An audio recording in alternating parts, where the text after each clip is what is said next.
இறைவா, மந்தையாகிய நாங்கள் கிறிஸ்துவ நற்பண்புகளை கடைபிடித்து வாழாமலும் இறை வார்த்தைக்கு செவி கொடுக்காமலும் நற்கருணையின் வல்லமையை உணராமலும் வாழ்ந்து வருகின்றோம். இறைவா, எங்களை மன்னியும்.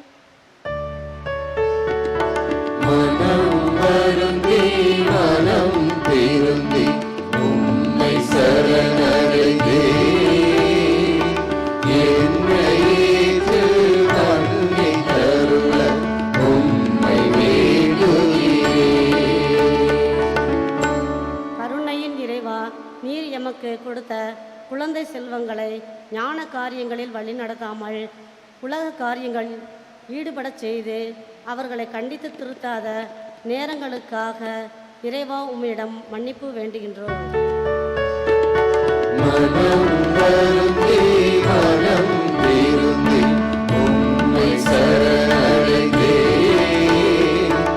என்னை ஏற்று நன்மை தருள உம்மை வேண்டுகிறேன்.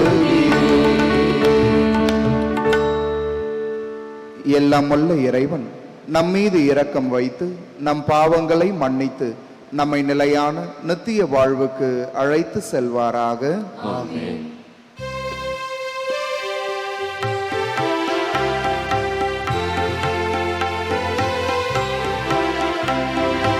உன்னதங்களிலே கடவுளுக்கு ஆட்சி உண்டாகுக.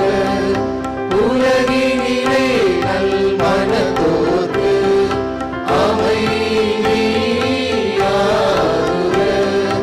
உம்மை புகழ்கின்றோம்,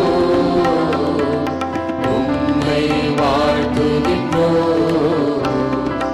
உம்மை ஆராதிக்கின்றோம், உம்மை மாட்சிப்படுத்துகின்றோம்.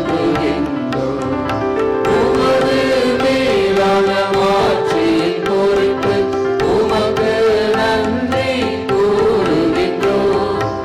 ஆண்டவராகிய இறைவா, வானுலக அரசரே, எல்லாம் வல்ல தந்தையாகிய இறைவா, இறைவா, ஒரே மகனாய் உதித்த ஆண்டவர் இயேசு கிறிஸ்துவே, ஆண்டவராகிய இறைவா, இறைவனின் செம்மறியே, தந்தையின் திருமகனே, உலகின் பாவங்களை போக்குபவரே, எங்கள் மேல் இரக்கமாயிரும்,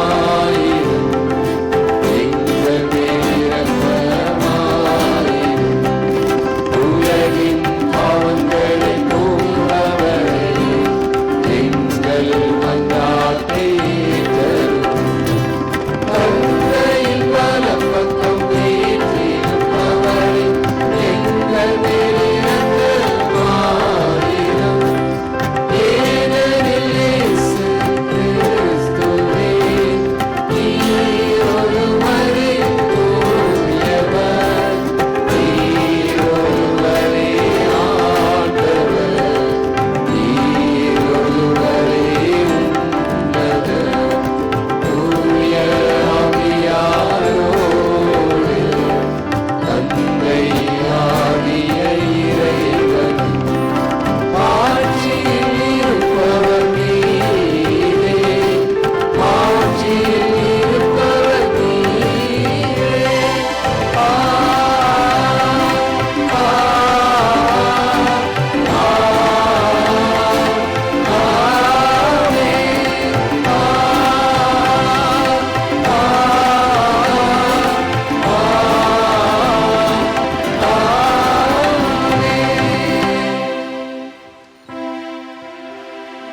மன்றாடுவோமாக.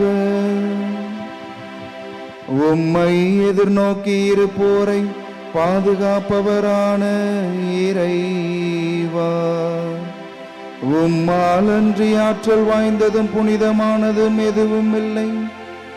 எங்கள் மீது உமது இரக்கத்தை மென்மேலும் பொழிவதால் உம்மை எங்கள் தலைவராகவும் வழிகாட்டியாகவும் ஏற்றுக்கொண்டு நிலையானவற்றை நாங்கள் இப்போதே பற்றிக் கொள்ள நிலையற்ற இன்றைய நன்மைகளை பயன்படுத்த செய்வீராக.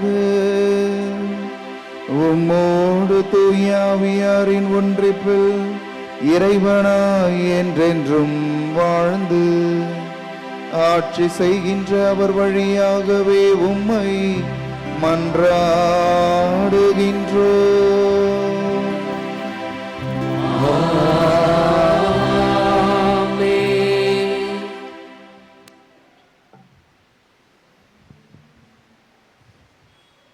இம்மக்கள் உண்ட பின்னும் மீதி இருக்கும்.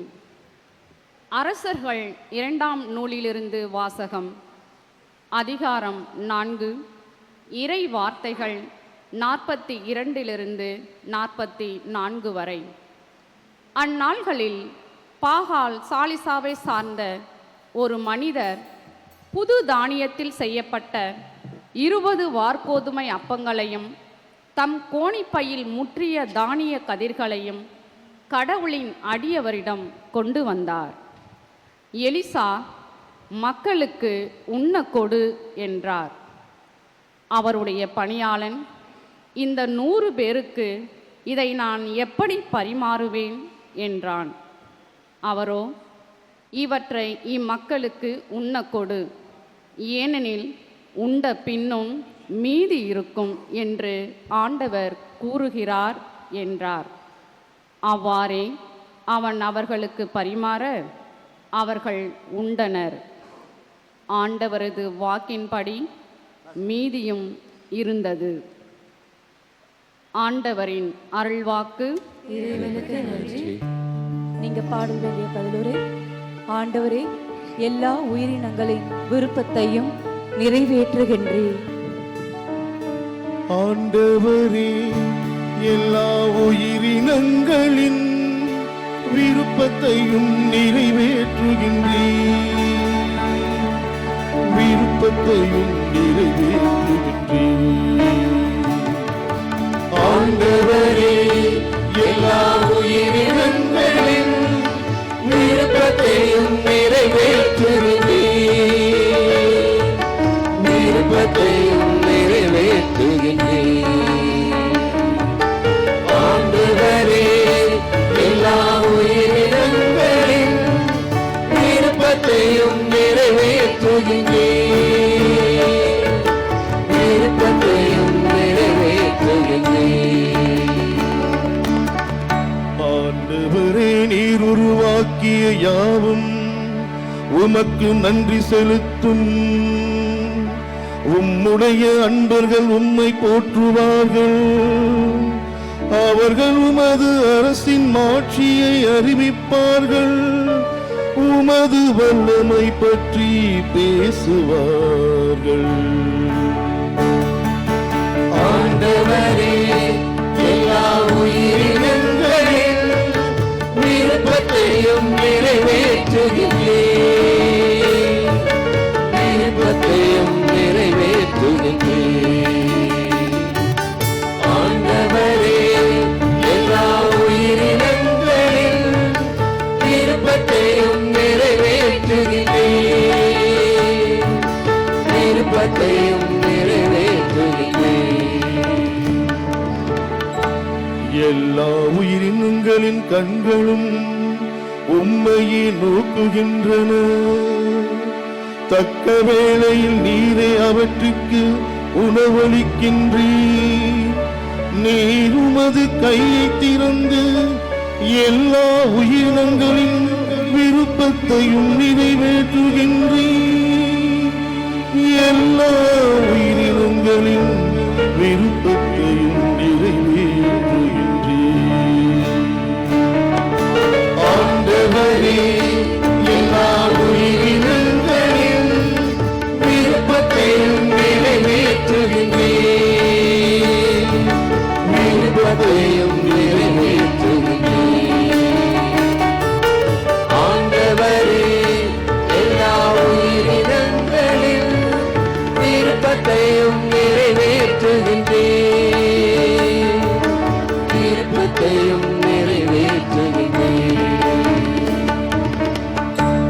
ஆண்டவர் தாம் செய்யும் அனைத்திலும் நீதியுடையவர்.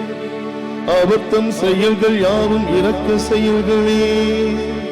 தம்மை நோக்கி மன்றாடும் யாவருக்கும் உண்மையாய் தம்மை நோக்கி மன்றாடும் யாவருக்கும் ஆண்டவர் அண்மையில் இருக்கின்றார். தம்மை நோக்கி மன்றாடும் யாவருக்கும் ஆண்டவர் அண்மையில் இருக்கின்றார். ஆண்டவரே, எல்லா உயிரினங்களின் விருப்பத்தையும் நிறைவேற்றுகின்றேன். விருப்பத்தையும் நிறைவேற்றுகின்றேன்.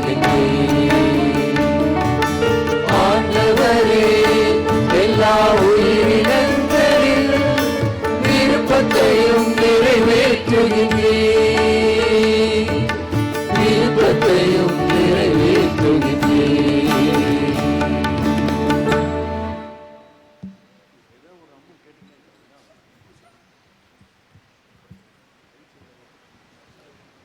ஒரே எதிர்நோக்கு இருப்பது போல உடலும் ஒன்றே, ஆண்டவரும் ஒருவரே, திருமுழுக்கும் ஒன்றே. திருத்தூதர் பவுல் எபேசருக்கு எழுதிய திருமுகத்திலிருந்து வாசகம். அதிகாரம் 4, இறைவார்த்தைகள் 1-6 முடிய.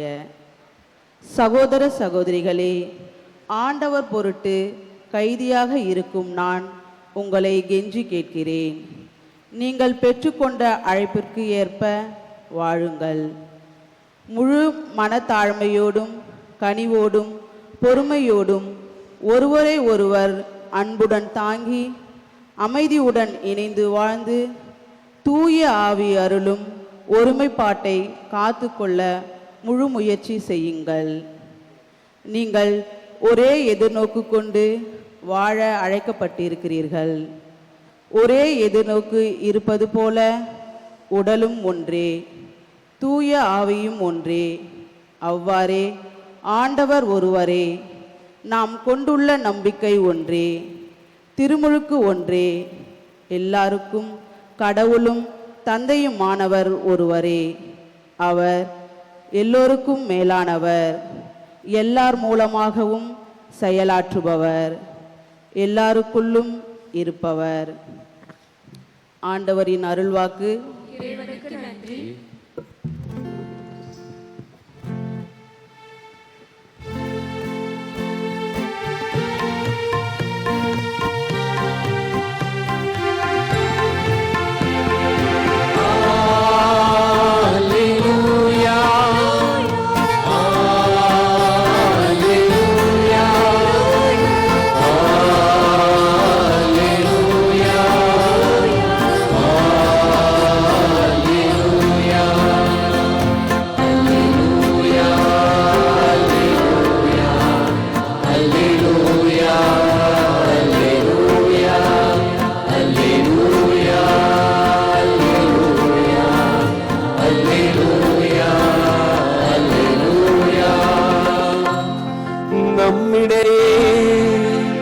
பெரிய இறைவாக்கினர் ஒருவர் தோன்றியிருக்கிறார். கடவுள் தம் மகனை தேடி வந்திருக்கின்றார். அல்லேலூயா, அல்லேலூயா, அல்லேலூயா, அல்லேலூயா. ஆண்டவர் உங்களோடு இருப்பாராக.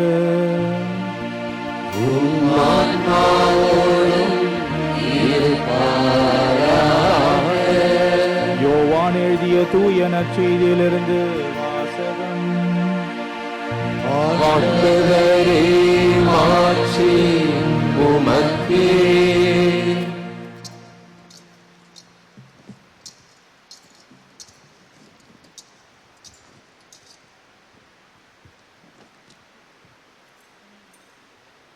யோவான் எழுதிய தூய நற்செய்தியிலிருந்து வாசகம்.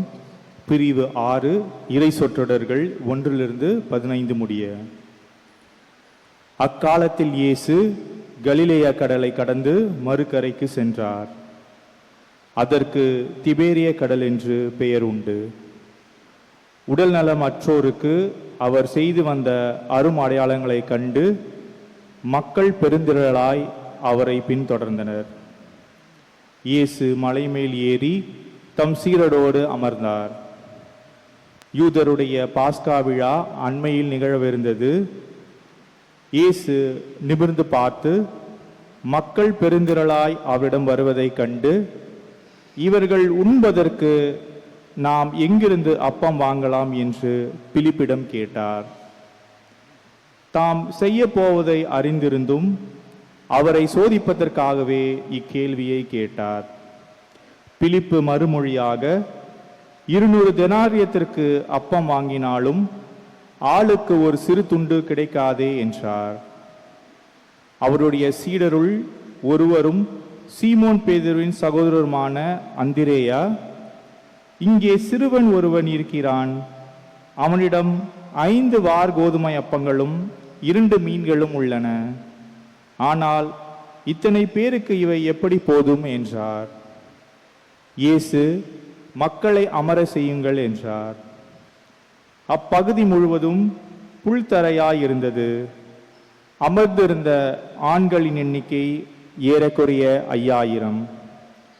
இயேசு அப்பங்களை எடுத்து கடவுளுக்கு நன்றி செலுத்தி அமர்ந்திருந்தோருக்கு கொடுத்தார். அவ்வாறே மீன்களையும் பகிர்ந்தளித்தார். அவர்களுக்கு வேண்டிய மட்டும் கிடைத்தது. அவர்கள் வயிறார உண்ட பின் ஒன்றும் வீணாகாதபடி எஞ்சிய துண்டுகளை சேர்த்து வையுங்கள் என்று தம் சீடரிடம் கூறினார். மக்கள் உண்ட பின் 5 வார்கோதுமை அப்பங்களிலிருந்து எஞ்சிய துண்டுகளை சேர்த்து சீடர்கள் 12 கூடைகளில் நிரப்பினார்கள். இயேசு செய்த இந்த அரும் அடையாளத்தை கண்ட மக்கள், உலகிற்கு வரவிருந்த இறைவாக்கினர் உண்மையிலே இவரே என்றார்கள்.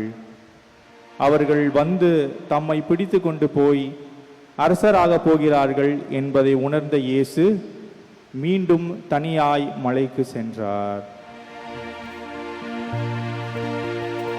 ஆண்டவரின் அருள்வாக்கு.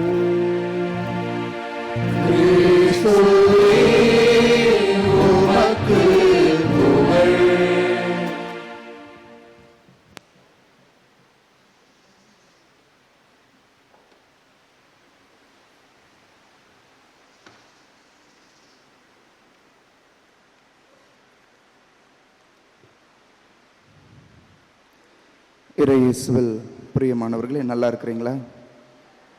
மகிழ்ச்சியாக இருக்கிறீங்களா? Very good. நிறைய பேருடைய முகத்தில் ஒரு சிரிப்பு. அன்பார்ந்தவர்களே, இன்றைய முதல் வாசகமும் சரி, இன்றைய நற்செய்தி பகுதியும் சரி, குறைவான மக்கள் கொடுக்கின்ற சிறிய பொருட்களின் அடிப்படையில் பல நூறு பல்லாயிரக்கணக்கான மக்கள் உணவு அருந்துகிற ஒரு நிகழ்வை வாசிக்க கேட்டோம். கெவின் கார்ட்டர், இந்த மனிதரை கேள்விப்பட்டிருக்கிறீங்களா? கெவின் கார்ட்டர் இல்லை? ஓகே. இந்த கெவின் கார்ட்டர் ஒரு பெஸ்ட் ஃபோட்டோகிராஃபர், ஒரு புகைப்பட கலைஞர். இவருக்கு பெரிய ஒரு ஆசை இருந்தது. என்ன அப்படின்னு சொன்னால், 1990களில் அந்த வருடங்களில் ஆப்பிரிக்கா கண்டம் முழுவதும் மிகப்பெரிய ஒரு பஞ்சத்தை எதிர்கொண்டிருந்தது. இந்த கெவின் கார்ட்டருக்கு சூடானுக்கு போயிட்டு, அந்த தெற்கு சூடானில் அந்த மக்கள் எவ்வளவு பசியின் கொடுமையினால, பஞ்சத்தினால கவலைப்படுகிறார்கள், வேதனைப்படுகிறார்கள் என்பதை தன்னுடைய கேமராக்குள்ளே கொண்டு வரணும், ஒரு சிறப்பான ஒரு ஃபோட்டோவை எடுக்கணும் அப்படின்னு சொல்லி ஆசை. இவரும் அமெரிக்காவிலிருந்து தெற்கு சூடானுக்கு பயணமாகின்றார். ஊர் தெரு ஃபுல்லாக சுற்றுறார். எல்லா பக்கமும் சுற்றி சுற்றி பார்த்தவருக்கு அவர் எதிர்பார்த்திருந்த மாதிரி ஒரு காட்சி ஒரு நாள் காலையில் கிடைக்கின்றது. ஒரு நாள் காலையில் அவருடைய காரில் போயிட்டு இருக்கும் பொழுது தூரத்தில் பார்க்கின்றார் ஒரு சிறுமி, ஒரு சின்ன பொண்ணு. தன்னுடைய உடலில் வெறும் எலும்பு மேலே தோல் சுற்றி இருந்தால் எப்படி இருக்கும்? உடலில் எலும்பின் மீது தோல் மட்டும் சுற்றி இருந்தால், சதையே இல்லாத ஒரு உடலை கொஞ்சம் கொஞ்சமாக எழுந்து நடக்க கூட வலுவில்லாமல் அப்படியே அந்த தரையில ஊர்ந்து ஊர்ந்து ஊர்ந்து ஊர்ந்து ஐக்கிய நாடுகள் சபை ஏற்பாடு செய்திருந்த இந்த கஞ்சி கொடுக்கிற அந்த இடத்துக்கு, உணவு வழங்குற அந்த இடத்துக்கு அந்த சிறுமி கொஞ்சம் கொஞ்சமாக ஊர்ந்து வந்து கொண்டிருந்தார். இதை பார்த்த உடனே சரி, இது ஒரு சிறந்த ஒரு படமாக இருக்கும் எடுத்தா என்று சொல்லி தன்னுடைய காரிலிருந்து இறங்கி அந்த பொண்ணை நோக்கி அந்த கேமராவை அவர் அந்த குவித்து பார்க்கின்றார். அவருக்கு எதிர்பாராத இன்னொரு ஆச்சரியம் இருந்தது. என்ன அப்படின்னா, இந்த குழந்தை தவழ்ந்து வருகிறது. இந்த குழந்தைக்கு பின்பாக ஒரு கழுகு நின்று கொண்டு இந்த குழந்தை எப்பொழுது இறக்கும், அந்த எலும்பின் மீது மிச்சம் இருக்கிற அந்த தோலை எப்பொழுது உண்ணலாம் என்று காத்து கொண்டிருந்தது. இவருக்கு இதை விட பஞ்சத்தை விளக்குறதுக்கு ஒரு பிக்சர் கிடைக்குமா அப்படின்னு சொல்லி அந்த போட்டோவை எடுத்துட்டு ரொம்ப சந்தோஷமாக அமெரிக்காவுக்கு திரும்புகிறார். 1993 ஆண்டு மார்ச் மாதம் அமெரிக்க டைம்ஸ், நியூயார்க் டைம்ஸ் பத்திரிகையில் அட்டை படத்தில் இந்த போட்டோ வெளியாகிறது. இந்த போட்டோ வெளியான உடனே இவருக்கு ஏராளமான பணம் குவிகிறது, செல்வம் குவிகிறது. அதோடு சேர்த்து கேள்வியும் குவிந்தது. என்ன கேள்வி வந்திருக்கும்? அந்த குழந்தை உயிரோடு இருக்கிறதா இல்லையா? அந்த குழந்தைக்கு என்ன ஆச்சு? கெவின் கார்ட்டருக்கு நிச்சயமாக அதற்கான பதில் தெரியாது. ஏன்னா போட்டோ எடுத்த உடனே இந்த போட்டோ எவ்வளவு விலைக்கு போகும், இந்த போட்டோவால் தன்னுடைய புகழ் எந்த அளவுக்கு உயரும் என்று யோசித்தாரே தவிர அந்த குழந்தையை பற்றி அவர் யோசிக்கவே இல்லை. அதற்கு அடுத்த ஆண்டு 1994 ஆண்டு மே மாதம் இந்த புகைப்படத்திற்காக எப்படி சினிமா துறையில ஆஸ்கார் மிக உயரிய ஒரு விருதாக இருக்கிறதோ, அதே போல போட்டோ துறையில, இந்த போட்டோ எடுக்கிற இந்த துறையில புலிட்சர் என்பது ஆஸ்கார் அல்லது நோபல் பரிசுக்கு இணையான ஒரு பரிசு. அந்த பரிசு இவருக்கு கிடைக்கிறது. பயங்கரமான கைத்தட்டல்களுக்கு நடுவுல மேடையில போயிட்டு கலிபோர்னியா பல்கலைக்கழகத்துல இவர் போயிட்டு அதை வாங்குறார். வாங்கின உடனே அங்க இருந்த எல்லாருடைய கேள்வி என்ன அப்படின்னு சொன்னா, அந்த குழந்தை உயிரோடு இருந்ததா இல்லையா, அந்த குழந்தைக்கு என்ன ஆச்சு, அந்த குழந்தைக்கு நீங்க ஏதாவது உதவி செய்தீர்களா அப்படின்னு சொல்லி பலர் இவரிடம் கேள்விகளை கேட்டாங்க. சுத்தமாக பதில் சொல்ல முடியாதவராக தன்னுடைய இல்லத்திற்கு திரும்பினார். இந்த கேள்வி மீண்டும் மீண்டுமாக அவருடைய காதுல வந்த உடனே ஒரு டிப்ரெஷன்ல போயிட்டு ஒரு நாள் காலையில பீச்ல இவருடைய உடல் கரை ஒதுங்கியது. இவருடைய கார் பீச் ஓரத்தில் இருந்தது. இவருடைய உடல் கரை ஒதுங்கியது. இந்த மனிதர் தற்கொலை செய்து கொண்டார். ஏன்னா அந்த பெண்ணை, அந்த குழந்தையை ஒருவேளை அந்த குழந்தை என்னுடைய வலிமை வாய்ந்த கரத்தில் தூக்கிட்டு போயிட்டு அந்த உணவு வழங்குகிற அந்த முகாமில் கொண்டு போய் விட்டிருந்தா அந்த பிள்ளை ஒருவேளை பிழைத்திருக்கலாம். இல்லைன்னு சொன்னா, என் கார்ல இருக்கிற கொஞ்சம் பிஸ்கெட்டையும் தண்ணீரையும் அந்த குழந்தைக்கு கொடுத்திருந்தேன்னு சொன்னா அந்த குழந்தை கொஞ்சமாவது வலு பெற்றிருக்கும். அதிகபட்சம் இதெல்லாம் செய்யலனா கூட ஒரு கல்லை எடுத்து அந்த கழுகை விரட்டி இருந்தனா கூட அந்த குழந்தை தப்பி பிழைப்பதற்கான வாய்ப்புகள் அதிகமாக இருந்திருக்கும். இப்படி எதையுமே செய்யாம என்னுடைய சுயநலத்தினால நான் சந்தோஷமா இருந்தா போதும், எனக்கு புகழ் கிடைத்தா போதும், எனக்கு பணம் கிடைத்தா போதும் என்கிற ஒரு மனநிலையில அந்த குழந்தை உயிரோடு இருக்கிறதா இல்லையா என்று தெரியாத ஒரு நிலைக்கு வந்துவிட்டேனே என்கிற அந்த மன அழுத்தத்தின் காரணமாக தற்கொலை செய்து கொண்டாராம். இவருடைய பாக்கெட்டை சோதிச்சு பார்த்த போலீஸ்காரவங்களுக்கு ஒரு பேப்பர் கிடைத்தது. எடுத்து வாசிச்சா I am sorry, I am sorry, I am very very sorry என்கிற வார்த்தையை எழுதி வைத்திருந்தாராம். இயேசுவில் பிரியமானவர்களே, இன்றைக்கு பசி என்பது எல்லா உயிர்களுக்கும் அடிப்படையான ஒன்றாக இருக்கிறது. இங்க இருக்கிற யாருமே நான் பசி அந்த ஃபீலிங்கை நான் உணர்ந்ததே கிடையாது என்று யாருமே சொல்ல முடியாது. இன்றைக்கு நாம் உழைப்பது, இன்றைக்கு நாம் சேர்ப்பது, இன்றைக்கு நாம் மகிழ்வோடு வாழ அடிப்படை காரணமாக இருப்பது உணவாக இருக்கின்றது. அன்பார்ந்தவர்களே, நம்ம ஒரு 4 ஆண்டுகளுக்கு முன்பாக கொரோனா ஊரடங்கு உத்தரவுனால வீட்டிலேயே இருந்தோம். ஏறக்குறைய 1 ஆண்டுகளுக்கு மேலாக வீட்டிலேயே இருந்தோம். இந்த நாட்களில் நெட்டில் அதிகமாக யூடியூப்லேயும் சரி கூகுள்லேயும் சரி அதிகமாக சர்ச் பண்ணது 2 காரியம். யாராவது சொல்ல முடியுமா?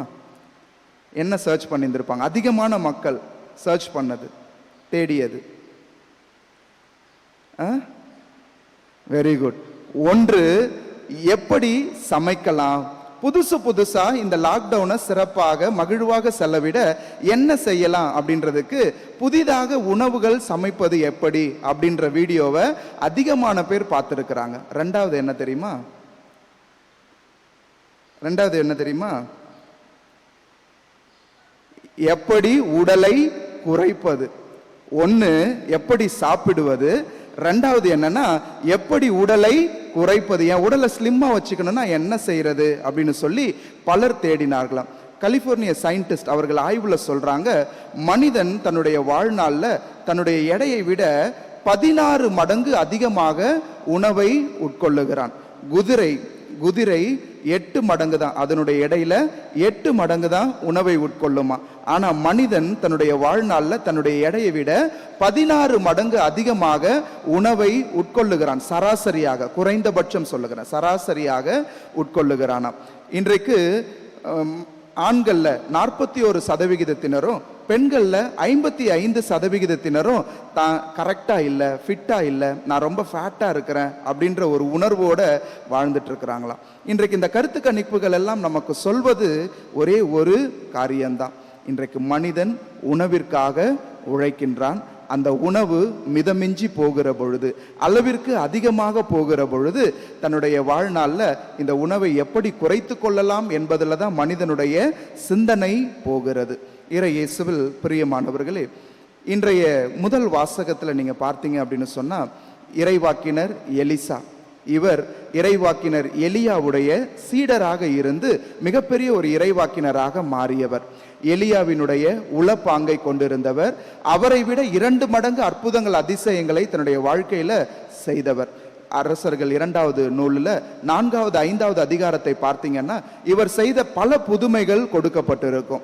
இயேசு தொழுநோயாளரை சுகப்படுத்தினார் என்று சொன்னால், பழைய ஏற்பாட்டில் எலிசா தொழுநோயாளரான நாமானை சுகப்படுத்தினார். இயேசு 5 அப்பங்கள் 2 மீன்களை கொண்டு 5000 பேருக்கு உணவு கொடுத்தார் என்று சொன்னால், இன்றைக்கு முதல் வாசகத்தில் வாசிக்கப்பட்ட அந்த நிகழ்வுல வெறும் 20 வார்கோதுமை அப்பங்களை கொண்டு 100க்கும் மேற்பட்ட மக்களுக்கு இவர் உணவு கொடுக்கின்றார். இயேசு இறந்தவரை உயிர்ப்பித்தார் என்று சொன்னார். சூனேம் பெண்ணினுடைய மகனை இவரும் உயிர்ப்பித்து கொடுத்தார். இயேசு என்னெல்லாம் பெரிய அற்புதம் செய்தார் என்று நினைக்கின்றோமோ, பழைய ஏற்பாட்டில் அதனுடைய முன் சுவையாக ஒரு சிறிய சாதாரண இறைவாக்கினரே இவ்வளவு அற்புதங்களை செய்கிறார் என்று சொன்னால், இவருக்கு பின் வருகின்ற இந்த உலகின் மீட்பர் எவ்வளவு அற்புதங்களை செய்வார் என்பதற்கு பழைய ஏற்பாட்டில் இறைவன் இயேசுவின் ஒரு முன் சுவையாக, இறைவன் இயேசுவினுடைய ஒரு சின்ன புள்ளியாக இருந்து செயல்பட்டவர் இந்த இறைவாக்கினர் எலிசா. வெறும் 20 வார்கோதுமை அப்பங்களை, பஞ்ச காலத்துல இந்த இன்றைக்கு வாசிக்கப்பட்ட முதல் வாசகத்துக்கு அந்த பகுதிக்கு கொஞ்சம் முன்னாடி வாசிச்சிங்க அப்படின்னு சொன்னா, இறைவாக்கினர்களுக்கு உணவு சமைக்க சொல்லி இவர் அவருடைய இருந்த பணியாளர்கிட்ட சொல்லுவார். அந்த பணியாளர் போயிட்டு கொமட்டி காய் என்று சொல்லுகிற ஒரு கசப்பு அல்லது விஷம் நிறைந்த ஒரு காயை எடுத்துட்டு வந்து, அது என்னன்னே தெரியாம அது பார்க்கறதுக்கு கவர்ச்சியாக நல்லா இருக்குதுன்னு சொல்லிட்டு அதை அரைத்து அங்க கஞ்சி காய்ச்சி அங்க இருக்கிற இறைவாக்கினர்களுக்கு கொடுப்பார். அதெல்லாம் சாப்பிட்டவங்க, ஐயோ உணவில் நஞ்சு கலந்துருச்சு சாக போறோம்னு சொல்லி கத்தும் பொழுது இந்த எலிசா இறைவாக்கினர் சொல்லுவார், ஒன்றும் பிரச்சனை இல்லை, கொஞ்சம் மாவு எடுத்துட்டு வாங்க அப்படின்னு சொல்லி அந்த நஞ்சு கலந்த உணவுல, அந்த கஞ்சியில அந்த மாவை கலந்து அதை ஆசிர்வதித்து கொடுப்பார். சாப்பிட்ட யாருக்குமே அது எந்த ஒரு தீங்கையும் செய்யாது. அவ்வளவு ஒரு வல்ல இறைவாக்கினராக இந்த எலிசா இறைவாக்கினரை பழைய ஏற்பாடு முன்னிறுத்துகிறது.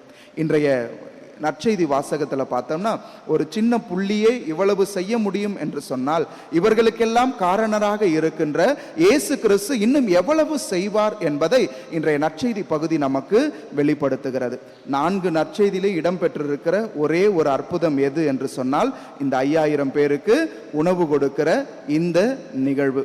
ஆனா மற்ற 3 நற்செய்திகளில் கொடுக்கப்பட்டிருப்பதற்கும் யோவான் நற்செய்தியில் கொடுக்கப்பட்டிருக்கிறதுக்கும் ஒரு சின்ன வித்தியாசம் இருக்கிறது. யாராவது சொல்ல முடியுமா? நான் ஏற்கனவே சொல்லி இருக்கிறேன். இங்கேயே மற்ற 3 நற்செய்திகளில் பார்த்தீங்கன்னா, மத்தேயு, மார்க்கு, லூக்கால பார்த்தீங்கன்னா, முதலில் இயேசு தன்னிடம் வருகின்ற மக்களுக்கு போதனைகளை கொடுப்பார், பலவற்றை அவர்களுக்கு கற்பிப்பார். கற்பித்து முடிச்ச உடனே தான் அவங்க டயர்டா இருக்கிறாங்கன்னு சொல்லி அவர்களுக்கு இந்த அற்புதத்தை செய்ததாக நற்செய்தி பகுதி கூறுகிறது. ஆனா யோவான் சற்று வித்தியாசமாக, இயேசு மலையில் அமர்ந்து கொண்டிருக்கிறார், தூரத்துல மக்கள் ஏராளமாக வருவதை பார்க்கின்றார். அவர்கள் வரும்பொழுதே தன்னுடைய சீடர்களுக்கு இந்த கேள்வியை கேட்கிறார். இவ்வளவு பேருக்கு நம்ம எப்படி உணவு கொடுக்கலாம் அப்படின்ற கேள்வியை கேட்கின்றார். யோவான் நற்செய்தியில முதலில் உணவு, அதற்கப்புறம் தான் போதனை என்கிற வகையில யோவான் நற்செய்தியாளர் இந்த பகுதியை எழுதியிருக்கிறார். இயேசுவில் பிரியமானவர்களே, இந்த 2 முதல் வாசகமும் சரி, நற்செய்தியும் சரி, நமக்கு கொடுக்கின்ற படிப்பினைகள் 3ஆக இருக்கிறது. ஒன்று என்ன அப்படின்னு சொன்னா, பல நேரத்தில் நான் எதுவுமே செய்யக்கூடாது, இறைவன் எனக்கு எல்லாத்தையும் செஞ்சு கொடுக்கணும், நான் கோயிலுக்கு வந்து ஜெபிச்சா போதும், காணிக்கை போட்டா போதும், கடவுள் எனக்கு எல்லாம் கொடுக்கணும் அப்படின்னு சொல்லி நீங்க நினைச்சிட்டு இருந்தீங்கன்னா, இன்றைய வாசகங்கள் நமக்கு கொடுக்கிற முதல் செய்தி என்ன அப்படின்னு சொன்னா, மனிதனின் முயற்சியும் இறைவனின் ஆசீரும் இணைகிற இடத்தில்தான் வெற்றி கிடைக்கும் என்பதை நமக்கு வெளிப்படுத்துகிறது. மனிதனின் முயற்சியும் இறைவனின் ஆசீரும். வெற்றிக்கான ஃபார்முலா என்னன்னா, மனிதன் முயற்சி எடுக்க வேண்டும், அந்த முயற்சியை இறைவன் ஆசிர்வதிக்க வேண்டும். இது இரண்டும் நடந்தால்தான் வாழ்க்கையில மிகப்பெரிய உயரங்களை ஒருவன் அடைய முடியும். ஒருவனுடைய வாழ்க்கையில் அற்புதங்களும் அதிசயங்களையும் காண முடியும். நான் படிக்கவே மாட்டேன், ஆனா தேர்வுல எனக்கு முதல் மதிப்பெண் வந்துடணும் அப்படின்னு சொன்னா அது சாத்தியமில்லாத ஒன்று. நான் பயிற்சியே எடுக்க மாட்டேன், ஆனா விளையாட்டில் நான் முதல் இடத்தை பிடிக்க வேண்டும் என்று நினைத்தோம் என்று சொன்னால் அது முட்டாள்தனமான ஒரு சிந்தனை. நான் உழைக்கவே மாட்டேன், ஆனா என் வாழ்க்கையில செல்வம் பெருக வேண்டும் என்று சொன்னால் அது ஒரு தவறான, ஒரு தேவையற்ற சிந்தனை. இயேசுவில் பிரியமானவர்களே, இன்றைய வாசகங்கள் சொல்லிக் கொடுக்கிற முதல் செய்தி, நீ முயற்சி செய். ஒரு சிறுவன் இயேசுவிடம் கொண்டு வந்த அப்பங்கள் தான் அது பல்கி பெருகி பலருக்கு கொடுக்கப்பட்டது. இல்லாத ஒன்றுல ஜீபூம்பா பண்ணி ஒரு மெஜிஷியனை போல இறைவன் எதையும் ஏற்படுத்துவது கிடையாது. ஒரு முதல் வாசகமும் சரி, ஒருத்தர் 20 கோதுமை அப்பங்களை கொடுத்ததுனால தான் அது 100 பேருக்கான உணவாக மாறியது. 5 அப்பங்கள் 2 மீன்களை ஒரு சிறுவன் கொடுத்ததுனால தான் அது 5000, ஆண்கள் மட்டும் 5000. நிச்சயமா இங்க யோசிச்சு பாருங்க, ஆண்களை விட பெண்கள் 2 மடங்கு அதிகமாக இருப்பீங்க. ஆண்கள் மட்டும் 5000னா பெண்களும் குழந்தைகளும் இன்னும் எத்தனை ஆயிரம் என்று யோசித்து பார்க்க வேண்டும். மனிதனின் முயற்சியும் இறைவனின் ஆசீரும் இணைகிற இடத்தில் வெற்றி கிடைக்கின்றது.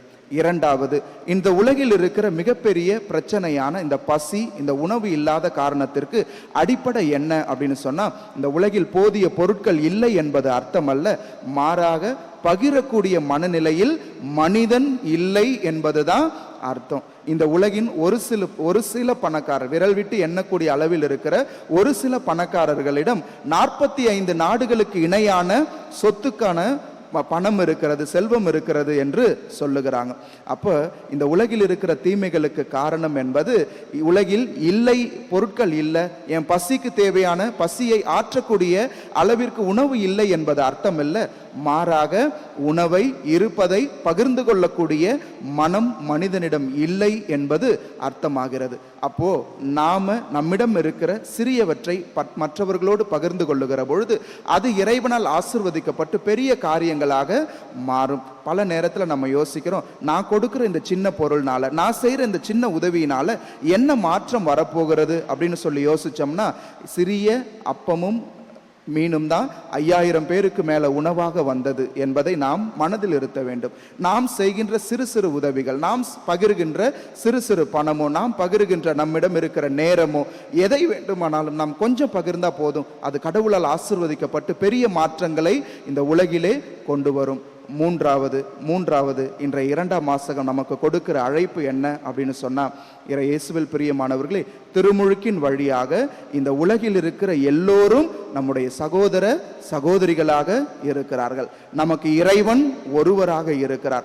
உங்க குடும்பத்துல உங்களோடு உடன் பிறந்த சகோதர சகோதரிகள் உணவு இல்லாம கஷ்டப்படும் பொழுது அவர்களுக்கு உதவ வேண்டும் என்று உங்கள் மனம் எப்படி முயற்சி செய்கிறதோ, என் கூட இருக்கிற என் அண்ணனோ என் தம்பியோ தங்கச்சியோ உணவில்லாம இருந்தா அவங்களுக்கு நான் உதவி செய்யணும் என்கிற உள்ளம் ஆட்டோமேட்டிக்கா நமக்கு செய்யல. ரெண்டாவது, ஆனா மனதில் அந்த சிந்தனை நிச்சயமாக எழும். நம்ம வீட்டில் இருக்கிற நம்ம உடன் பிறந்தவர்கள் நோயுற்று இருக்கிற பொழுது அவங்களுடைய நோய்வாய்ப்பட்டு இருக்கிற அந்த நிலையை பார்த்து நாம் ஒருபோதும் மகிழ்ச்சி அடைவது கிடையாது. மாறாக அவர்களுக்கு என்ன செய்ய முடியும் என்பதைத்தான் நாம் யோசித்து பார்ப்போம். இந்த உலகில் இருக்கிற எல்லோரும் திருமுழுக்கின் வழியாக நம்முடைய சகோதரர் சகோதரிகளாக இறைவன் மாற்றி இருக்கிறார். நாம் வணங்குகிற தெய்வம் ஒருவர், நாம் கொண்டிருக்கிற நம்பிக்கை ஒன்றே ஒன்றுதான். ஆகவே இந்த உலகில் இருக்கிற எல்லோரும் என்னுடைய சகோதரர் சகோதரிகள் என்கிற மனநிலையோடு நாம் வாழ முயற்சி செய்ய வேண்டும். 3 காரியம் சொன்னேன். ஃபர்ஸ்ட் என்னது? ஃபார்முலா நம்முடைய முயற்சியும் இறைவனுடைய ஆசிரும் இணைகிற பொழுது அங்கு வெற்றி கிடைக்கும். இந்த உலகில் இல்லை என்கிற நிலைக்கு காரணம் இரண்டாவது என்ன அப்படின்னு சொன்னா, உலகில் தேவையான பொருட்கள் இல்லை என்பது அர்த்தம் அல்ல, மாறாக பகிரக்கூடிய மனநிலை மனிதனுக்கு இல்லை என்பது அர்த்தமாகிறது.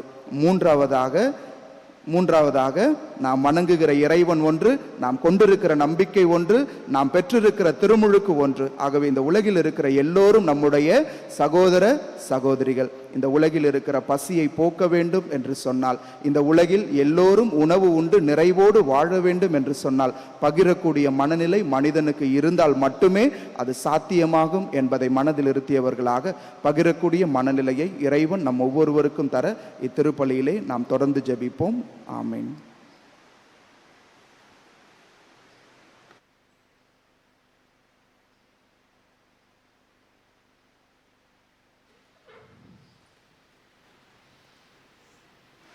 எழுந்து நின்று நம்முடைய நம்பிக்கையை அறிக்கையிடுவோம்.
முற்காலத்தில் இறைவாக்கினர்கள் வழியாக நீர் செயலாற்றினீர்.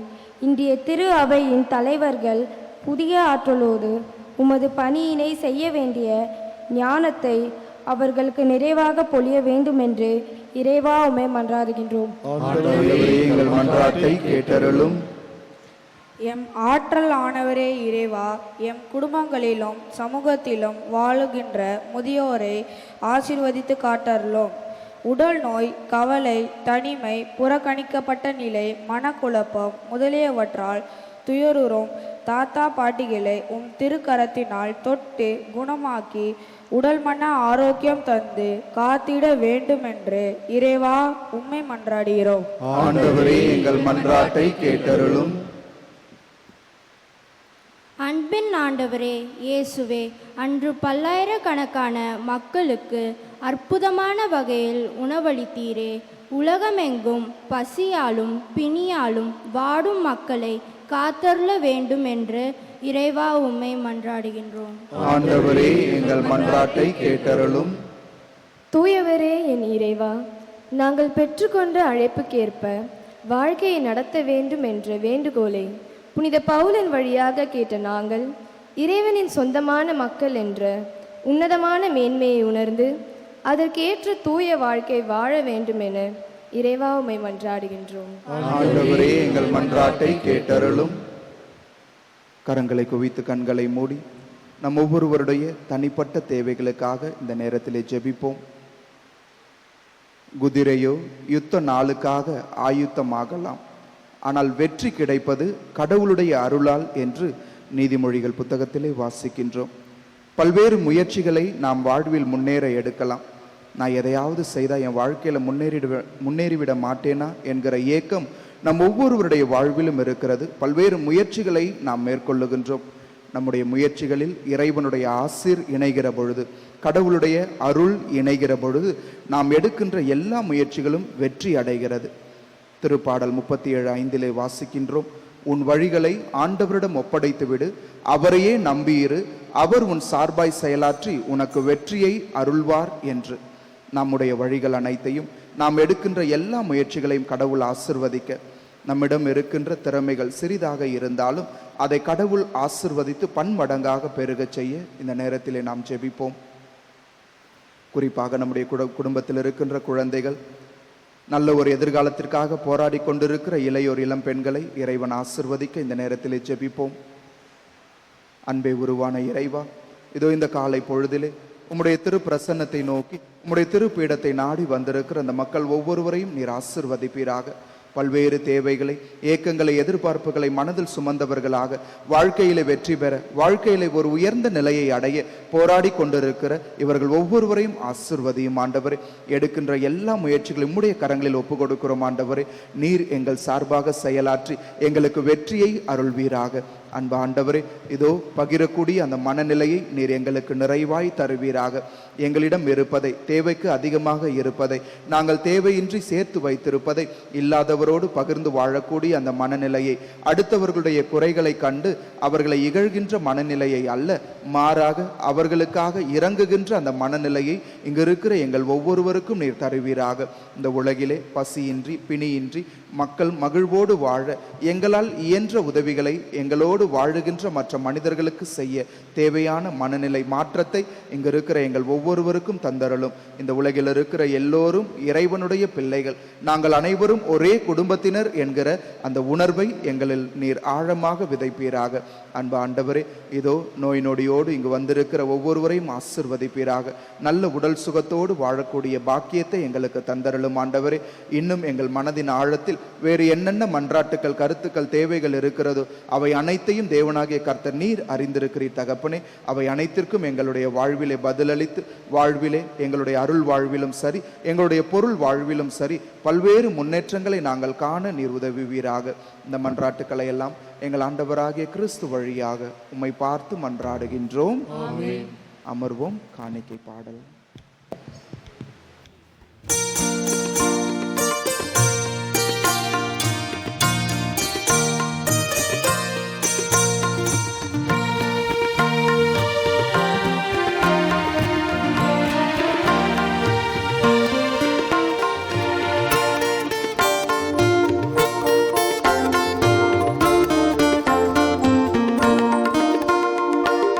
இதயம் பாடும் இனிய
அன்புமிக்க சகோதர சகோதரிகளே, என்னுடையதும் உங்களுடையதுமான இவ்வழி எல்லாம் வல்ல தந்தையாகி இறைவனுக்கு ஏற்றதாகும்படி மன்றாடுவோம். ஆண்டவர் தம் திருப்பெயரின் புகழ்ச்சிக்காகவும் ஆட்சிக்காகவும் நமது நன்மைக்காகவும் புனித திரு அவையாரின் நன்மைக்காகவும் உமது கையில் பணியை ஏற்றுக்கொள்வாராக. ஆண்டவரே, நீர்தாமே வாரி வழங்கிய கொடைகளிலிருந்து நாங்கள் கொண்டு வரும் இக்காணிக்கைகளை கனிவுடன் ஏற்றருளும். அதனால் உமது அருளின் ஆற்றலால் செயல்படும் இப்புனிதமிக்க மறை நிகழ்வுகள் இவ்வுலகில் எங்கள் வாழ்வை புனிதப்படுத்தி நிலையான பேரின்பத்திற்கு எங்களை அழைத்து செல்வதாக. எங்கள் ஆண்டவராகிய கிறிஸ்து வழியாக உம்மை மன்றாடுகின்றோம்.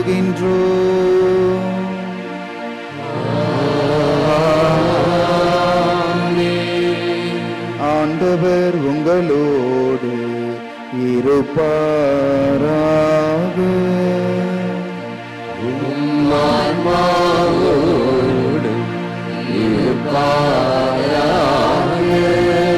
இதயங்களை மேலே எழுப்புங்கள்.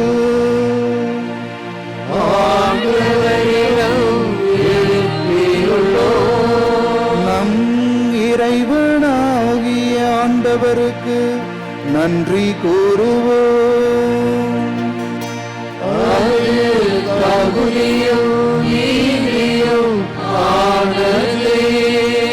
ஆண்டவரே, தூயவரான தந்தையே, என்றும் உள்ள எல்லாம் வல்ல இறைவா,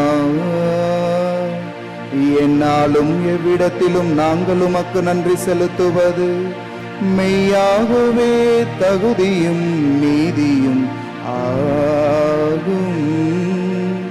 எங்கள் கடமையும் மீட்புக்குரிய செயலுமாகும்.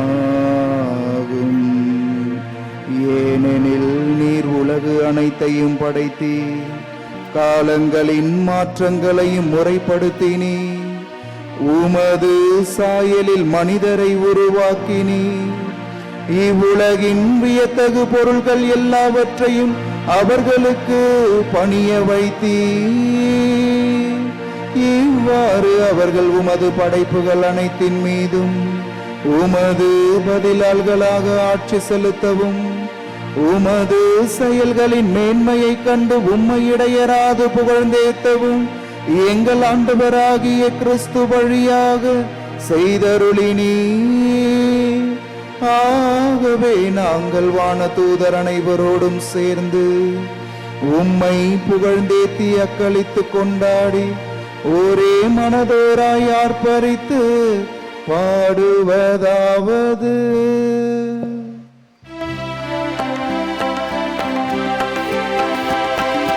தூயவர் தூயவர் தூயவர் வான்படைகளின் கடவுளாம் ஆண்டவர். விண்ணகமும் மண்ணகமும் உமது மாட்சியால் நிறைந்துள்ளன. உன்னதங்களிலே ஓசன்னா, உன்னதங்களிலே ஓசன்னா. ஆண்டவர் பெயரால் வருகிறவர், ஆசி பெற்றவர். உன்னதங்களிலே ஓசன்னா, உன்னதங்களிலே ஓசன்னா.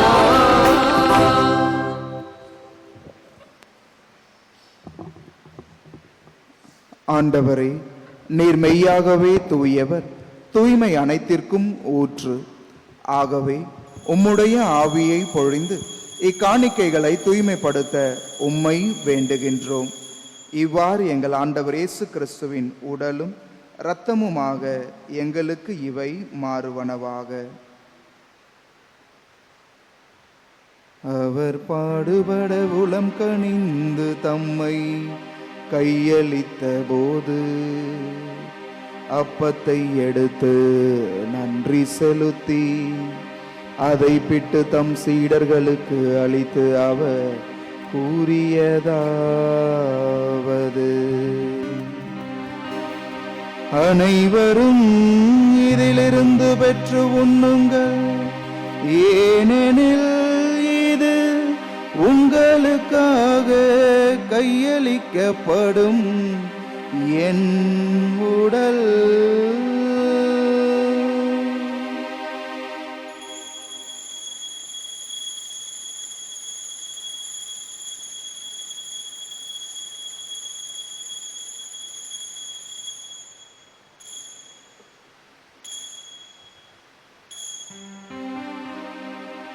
அவ்வண்ணமே இரவு விருந்தை அருந்திய பின் கிண்ணத்தையும் எடுத்து மீண்டும் உமக்கு நன்றி கூறி தம் சீடர்களுக்கு அளித்து அவர் கூறியதாவது,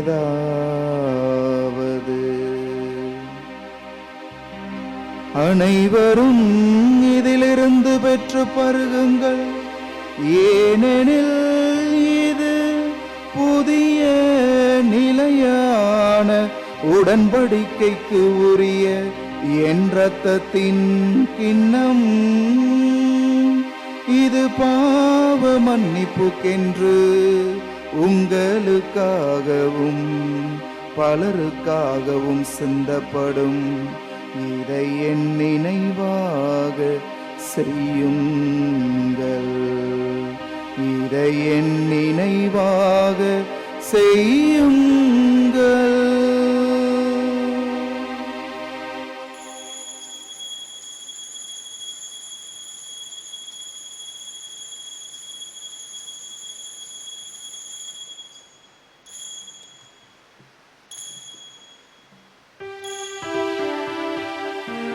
நம்பிக்கையின் மறை பொருள்,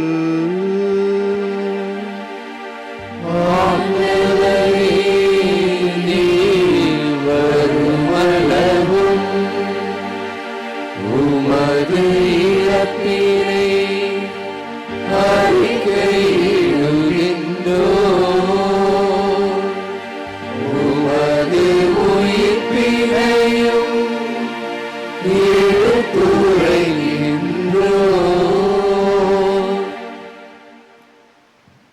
ஆகவே ஆண்டவரே, நாங்கள் கிறிஸ்துவின் இறப்பினையும் உயிர்ப்பினையும் நினைவு கூர்ந்து வாழ்வு தரும் அப்பத்தையும் மீட்பு அளிக்கும் கிண்ணத்தையும் உமக்கு ஒப்புக் கொடுக்கின்றோம்.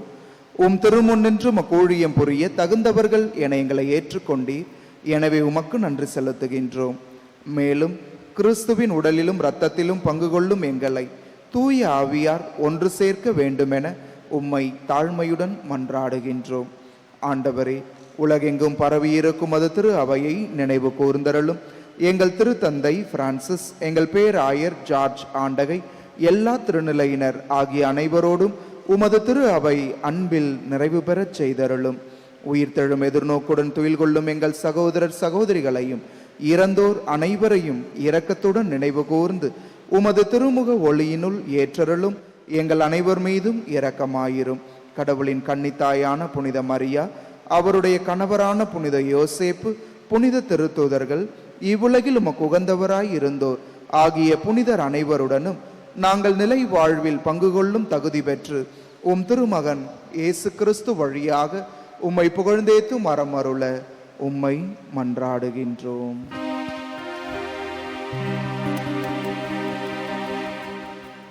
இவர் வழியாக இவரோடு இவரில் எல்லாம் வல்ல இறைவனாகிய தந்தையே, தூய ஆவியாரின் ஒன்றிப்பில் எல்லா புகழும் மாட்சியும் என்றென்றும் உமக்கு உரியதே.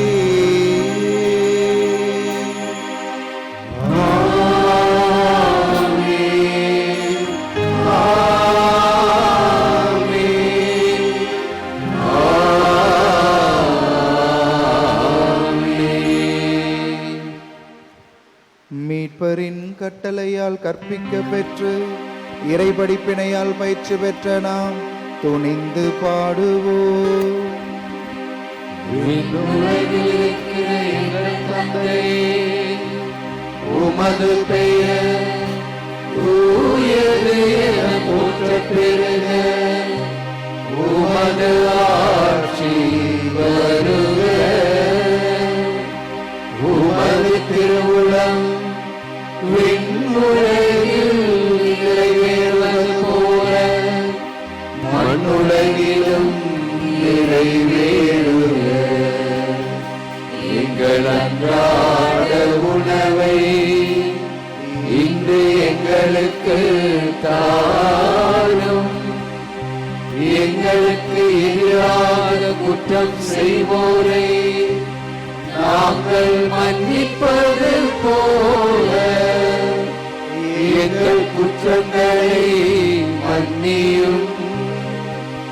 எங்களை சோதனைக்கு உட்படுத்தாதேயும். தீமையிலிருந்து எங்களை விடுவித்தருளும்.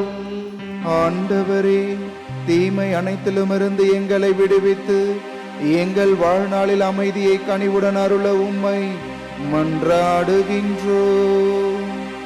உமது இரக்கத்தின் உதவியால் நாங்கள் பாவத்திலிருந்து எப்போதும் விடுதலை பெற்று யாதொரு கலக்கமுமின்றி நலமாயிருப்போமாக. நாங்கள் எதிர்நோக்கி இருக்கும் பேரின்பத்திற்காகவும் எம் மீட்பராகிய இயேசு கிறிஸ்துவின் வருகைக்காகவும் காத்திருக்கின்றோம்.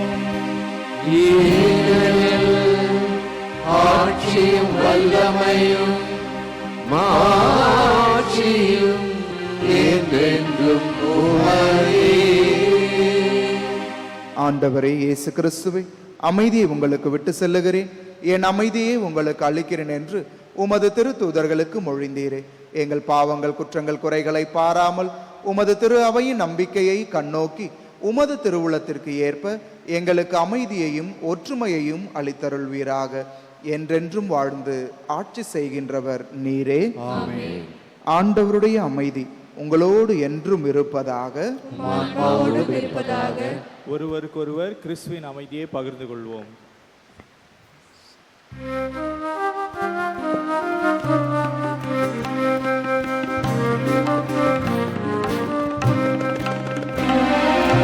உலகின் பாவம் போக்கும் இறைவனின் செம்மறியே,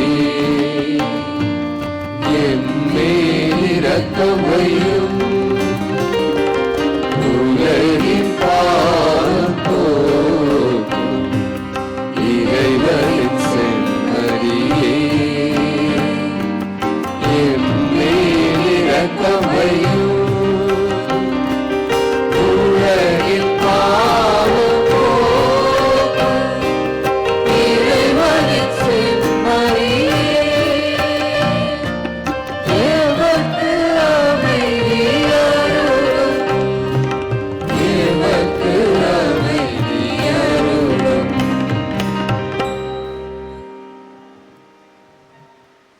இதோ இறைவனின் செம்மறி, இவரே உலகின் பாவங்களை போக்குகிறவர். நம்முடைய ஆன்மீக பசியை போக்க பகிரக்கூடிய மனநிலையை நாம் பெற இந்த இயேசு தனது உடலையும் இரத்தத்தையும் நமக்காக பகிர்ந்து கொடுக்கின்றார். இவ்விருந்திலே பங்கு பெற அழைக்க பெற்றிருக்கிற நாம் ஒவ்வொருவருமே பேறு பெற்றோர்.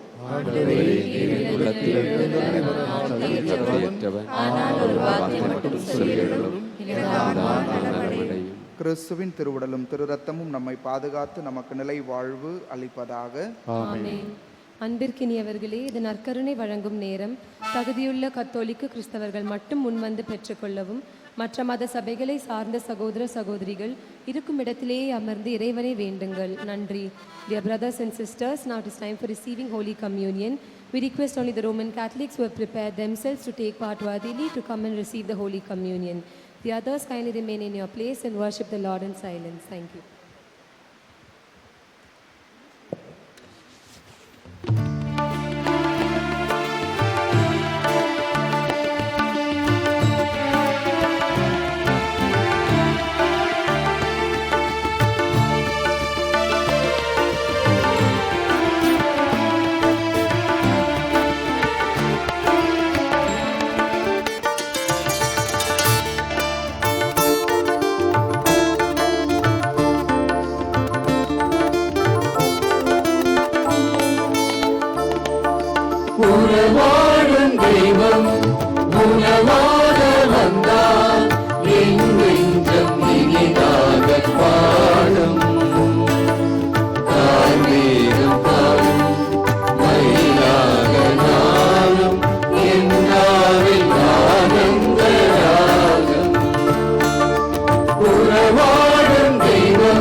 கண்ட மன்னாவும் மனக்கோலம் காண விளக்கோடு உன்னை தேடினே. இரண்டும் தேங்க நேரங்கள் நீள நான் இங்கு உளமாடியே.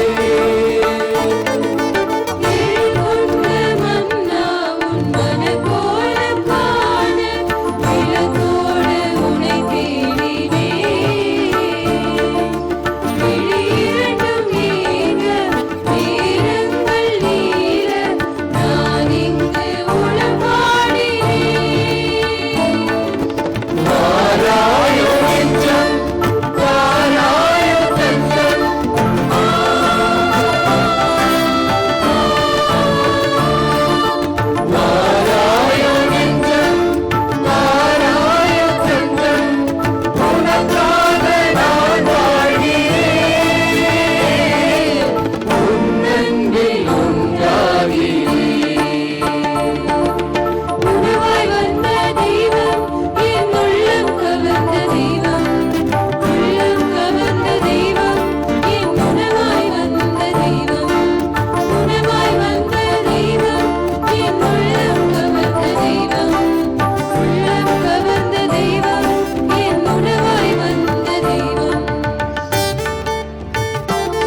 அறிவிப்புகள்.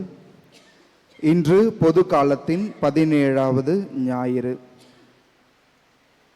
புனிதர்கள் சுவக்கின், அன்னம்மாள் இவர்களின் நினைவாக தாயாம் திரு அவை உலகளாவிய முதியோர் தினத்தை, தாத்தா பாட்டிகள் தினத்தை இன்று கொண்டாடுகிறது. எனவே அனைத்து முதியோர்களுக்கும், இங்கே இருக்கிற எல்லா தாத்தா பாட்டிகளுக்கும் நம்முடைய வாழ்த்துக்களை பங்கு தந்தையின் சார்பாகவும், இங்கே இருக்கிற அருட்தந்தையர்கள் சார்பாகவும், பங்கு பேரவை சார்பாகவும் தெரிவித்துக் கொள்கின்றேன். அன்பார்ந்தவர்களே, இன்றைய திருப்பலியின் முடிவிலே முதியோர்களுக்கான சிறப்பு ஆசீரானது வழங்கப்படும். இன்றைய திருப்பலியை சிறப்பித்த 13வது அன்பியமான நல் ஆலோசனை மாதா அன்பிய பொறுப்பாளர்களுக்கும் இறை மக்களுக்கும் நன்றிகளையும் பாராட்டுக்களையும் தெரிவித்துக் கொள்கின்றோம். நேரத்தோடு நேற்று வந்து பயிற்சி எடுத்து இன்றைக்கு மிக சிறப்பாக வாசகங்களையும் மன்றாட்டுக்களையும் வாசித்து நாம் திருப்பலியிலே பக்தியோடு பங்கு பெற உதவி செய்திருக்கிறார்கள். ஏழை எளிய மக்களுக்கு பகிர்கின்ற மனநிலையோடு நிறைய காணிக்கைகளையும் கொடுத்திருக்கிறார்கள். ஆகவே கரங்களை தட்டி அவர்களுக்கு நம்முடைய வாழ்த்துக்களை தெரிவித்துக் கொள்வோம். அடுத்த ஞாயிறு இளையோர் ஞாயிறாக தமிழக ஆயர் பேரவையால் கொண்டாட பரிந்துரைக்கப்படுகிறது. எனவே அன்று காலை 8:30 மணி திருப்பலியை நமது பங்கை சார்ந்த இளைஞர்கள், இளம் பெண்கள் சிறப்பிப்பார்கள். திருப்பலியை தொடர்ந்து ஏழை எளிய மக்கள் பயன்பெறுகின்ற வகையிலே வாலண்டியர் ஃபார் இந்தியா என்கிற தொண்டு நிறுவனத்துடன் இணைந்து இலவச மருத்துவ முகாமை காலை 10 மணி முதல் மாலை 3 மணி வரை நடத்துவார்கள். தேவைப்படுகிறவர்கள் இந்த மருத்துவ முகாமில் பங்கு பெற்று இலவச மருத்துவ பரிசோதனைகளை செய்து கொள்ளலாம். வருகின்ற சனிக்கிழமை ஆகஸ்ட் மாதம் 3ஆம் நாள் நமது இருதயபுரத்தில் உள்ள அதிசய மணல் மாதா தேர் திருவிழா திருப்பலி மாலை 7 மணிக்கு நடைபெறும். வருகின்ற சனிக்கிழமை ஆகஸ்ட் 3ஆம் நாள் புனித தோமையாரின் வணக்க நாளாகவும் இருக்கிறது. எனவே அன்று மாலை 5:45 மணிக்கு புனித தோமையாரின் அற்புத மரத்தூணிலிருந்து ஜெபமாலையும் தொடர்ந்து சிறப்பு திருப்பலியும் தேர்பவனியும் நற்கருணை ஆராதனையும் நடைபெறும். இறை மக்கள் அனைவரும் இதிலே பங்கு பெற்று அந்த நாளிலே நம்முடைய புனிதரின் பரிந்துரையும் ஆசிரியையும் பெற்றுக்கொள்ள அன்போடு அழைக்கின்றோம். அன்றைய தினத்தை சிறப்பிப்போர் புனித யோவான் வட்டத்தில் உள்ள கார்மேல் மாதா, நற்றுணை மாதா, மகிமை மாதா அன்பியங்களை சார்ந்த இறை மக்கள். அன்பிய கூட்டங்களை பற்றிய அறிவிப்பு. ஜூலை மாதம் 29ஆம் நாள் திங்கட்கிழமை அன்று இடைவிடா சகாய மாதா அன்பிய கூட்டம் மாலை 7 மணி அளவிலே திருமதி சிம்மி அலெக்ஸ் அவருடைய இல்லத்தில் நடைபெறும். முகவரி 30/4 சையத் அகமது உசைன் தெரு, மயிலாப்பூர். இந்த அன்பிய கூட்டத்தில் அந்த அன்பியத்தில் இருக்கிற அனைத்து இறை மக்களும் பங்கு பெறும்படியாக அன்போடு அழைக்கின்றோம்.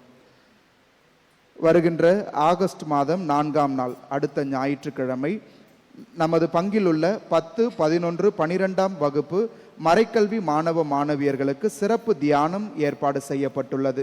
காலை 8:30 மணி முதல் மதியம் 1 மணி வரை இந்த சிறப்பு தியானம் நடைபெறும். ஆகவே பெற்றோர் தங்களது பிள்ளைகளை இந்த தியானத்திற்கு தவறாமல் அனுப்பும்படியாக அன்போடு கேட்டுக்கொள்கின்றோம்.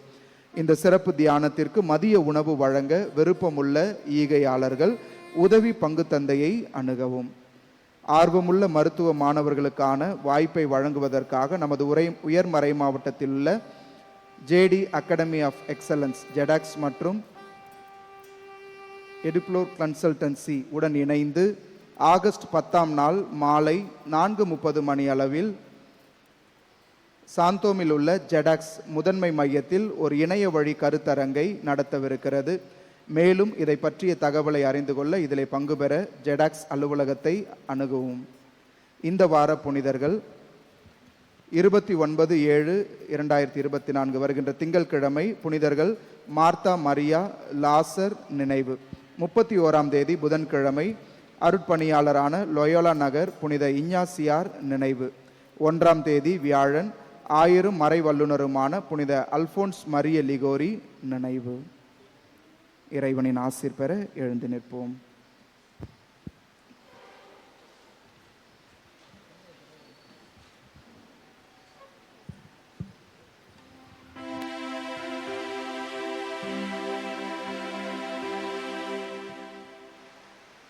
நன்றியோடு மன்றாடுவோமாக. ஆண்டவரே, உம் திருமகனுடைய பாடுகளின் நிலையான நினைவாகிய இத்திரு உணவை உட்கொண்ட நாங்கள் உம்மை வேண்டுகின்றோ. இவ்வாறு சொல்லற்கரிய அன்பினால் அவரே எங்களுக்கு அளித்துள்ள இக்கொடை எங்கள் மீட்புக்கு பயன்பட அருள்வீராக. என்றென்றும் வாழ்ந்து ஆட்சி செய்கின்ற அவர் வழியாகவே உம்மை மன்றாடுகின்றோ.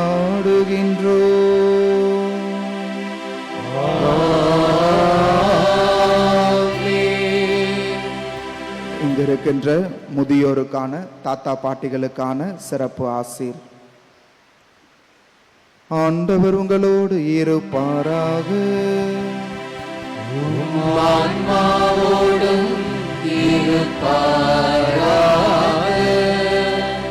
மன்றாடுவோமாக.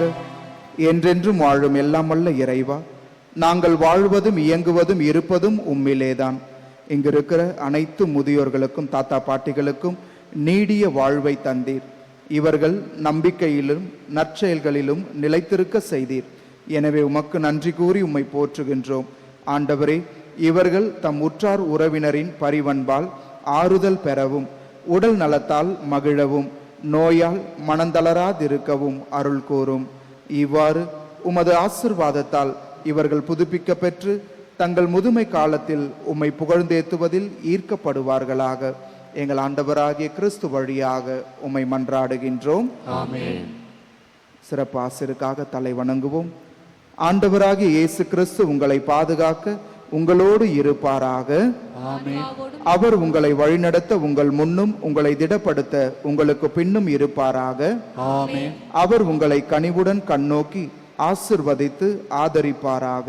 ஆமென். இங்கே கூடியிருக்கும் உங்கள் அனைவரையும் எல்லாம் வல்ல இறைவன் தந்தை, மகன், தூய ஆவியானவர் நிறைவாய் ஆசிர்வதித்து வழிநடத்தி பாதுகாப்பாராக. ஆமென். சென்று வாருங்கள், வாழ்க்கை பலி தொடரட்டும். இறைவனுக்கு புனித தோமையார் ஜெபம். இந்தியாவின் அப்போஸ்தலரே, புனித தோமையாரே, எம் இந்திய நாட்டில் நற்செய்தியை அறிவித்து கிறிஸ்துவுக்காக ரத்தம் சிந்தி என் ஆண்டவரே என் தேவனே என்று விசுவாசத்தை அறிக்கையிட்டவரே, நாங்கள் கிறிஸ்துவின் மேல் ஆழ்ந்த பற்று கொள்ளவும் அவரை ஆவலோடு பின்பற்றி அவரது சாட்சிகளாக வாழவும் சக்தியை பெற்று தாரும். இங்கு கூடியிருப்போர் அனைவரின் தேவைகளும் நிறைவேற மன்றாடும். எங்கள் பாதுகாவலரான புனித தோமையாரே, எங்களுக்காக வேண்டிக் கொள்ளும். ஆமென்.